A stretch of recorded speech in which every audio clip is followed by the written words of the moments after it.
Today we're going to be changing an evaporator on a Hoshizaki ice machine. I'm going to go through step-by-step process on how to get this done. It's actually really simple as long as you have the right tools and know the procedure ahead of time. Let's get into it.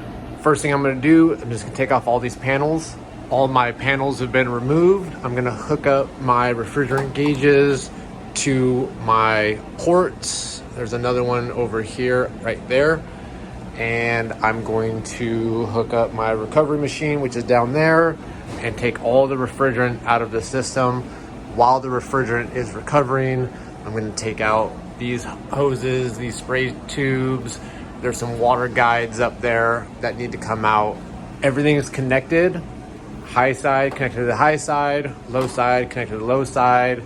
My recovery hose connected to my recovery machine, and then down to my recovery tank. Everything has been purged, that's open. Now all that's left to do is to fire this on. These gauges will eventually go into the negative pressure. That's when you'll know all the refrigerant is removed from the system. Recovery process is complete. I set those off to the side. I'm not gonna disconnect my gauges yet. I'm just gonna move it off to the side. I removed these hoses here, the spray tubes and the water guides. I'm gonna remove this bracket, take these two screws out, take this guy off. That'll give me a little bit more room to work with these copper lines, because I'm gonna unweld here and unweld here. And to be able to pull this down and out after this is heated up, I'm gonna need to have a little bit of play in there. This bracket has been removed. Now I have a little bit more play to unweld my lines. The filter dryer over here on this side in the dark is getting replaced as well. I had to slide that over a little bit to give myself some more access. Bottle of nitrogen. It is purging, going in the low side, coming out the high side. I'm gonna go ahead and get some rags and try to lay them over here, or maybe slide a heat blanket in here, try to protect this side wall. You can bend this out, take that out, do the same thing here on the evaporator side, not on this side. So that's disconnected and that one's disconnected. My filter dryer is still in place. I'm gonna do that very last. To remove this the rest of the way, there are a couple of screws. Here, boom, boom. Those come up and out. And then we'll be able to take the evaporator out. Supposedly this was separating. I'm actually not seeing it. Oh, there it is. Right there is our separation, and apparently it goes all the way down to the bottom. Maybe a little bit of separation there as well.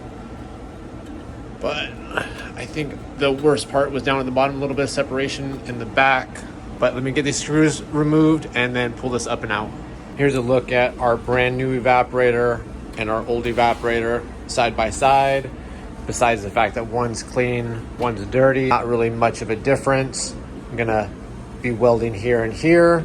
Hopefully this stays nice and white and pretty and doesn't get burnt in the welding process. Very simple to put this back up in place. It just goes up over the top, sits right down in there, rests on these 4 points here, and then you put your 4 screws in.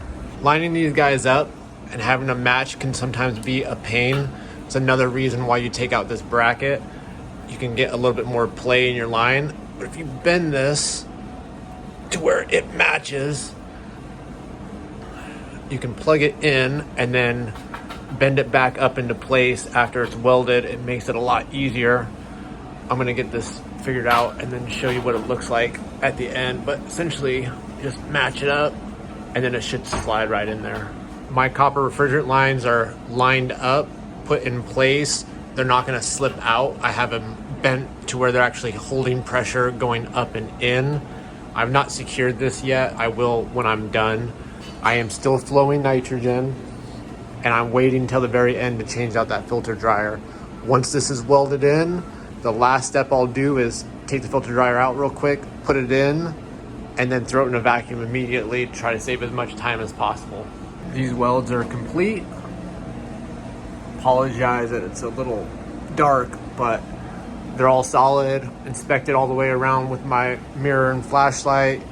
Now swap out this filter dryer with this new part right here. I've done replacing the filter dryer. That's still really hot. These welds are done. Before I do anything else, I'm going to connect this back to my gauge set and pump it up with pressure, spray my welds with some soap bubbles to make sure that I'm not leaking, and then get it into a vacuum as fast as I can. I'm using the Big Blue Sub-Zero micro leak detector, known for its long-lasting bubbles. You spray this on your welds after pressurizing your system. I'm at about 200 psi. Spray it around your welds, and if you start getting bubbles, that means you have a leak. But all of these look really good and there's no leaks. Done looking for leaks, relieved my pressure, connected my vacuum pump. I will also connect my micron gauge to this guy right here, but for right now it's closed. That's open for my vacuum pump, and then low side, high side are both open. And then we're just gonna go ahead and click this guy on and let it run. Got my micron gauge hooked up. While that's running, I'm going to shape these back into position, put my screws in, put my spray tubes and water guide and transport hose, put that all back together. When you're all done putting this back together, it should look something similar to this. Unfortunately, this copper line is kind of at an angle. I think the new stub was a little bit lower than the old one. So instead of this being kind of up, it's pointed down. But hopefully if any water ends up dripping on here, it'll drip and run down and drip back down into the pan. Top of this is screwed in, spray tubes are in place. Now I'm just waiting for this to get down to 500. We've only been running for about 6 or 7 minutes. Vacuum pump's still running. We're at about 1300 microns. Still got a ways to go. While we're waiting, feel free to check out Ice Machine 411. There's a couple different Hoshizaki evaporator replacement videos, as well as Hoshizaki service videos. I also cover other major brands like Manitowoc, Isomatic, Scotsman. So go check it out while we wait, and then come back, finish this video. We are now at 480. We're gonna get this all set up and recharge it with, I believe, 24 ounces of R404. I'm gonna double check the number in 1 second. We're actually going to be doing 23 ounces. I am going to close off my vacuum, shut this off, and close my low side. High side still open. Go ahead and close this as well. Open this guy and open this guy.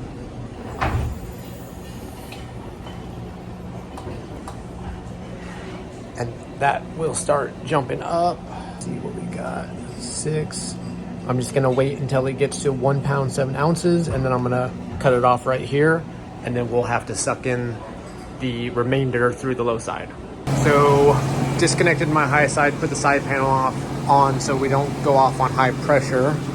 I sucked everything from my high side, from my charging hose, into my low side. I'm gonna now disconnect this. I don't need to see the pressures. I'm under the impression that it's gonna work just fine. My lines are getting cold. Initial harvest is over. We're just gonna time the cycle, make sure this thing drops ice. Just cycled into harvest, 25-minute freeze time. We'll see how long the harvest takes before the harvest is over and it cycles into the next freeze cycle. Ice is just gonna drop. Hopefully it doesn't shut off on full bin. We'll see. All done with that Hoshizaki Ice Machine evaporator replacement. Pretty smooth process. I think this is the 3rd video of that process I've made. Each one was slightly different. If you found this video helpful, like the video, subscribe to the channel. Also, go check out the channel for other Ice Machine service and repair videos. We'll see you on the next one.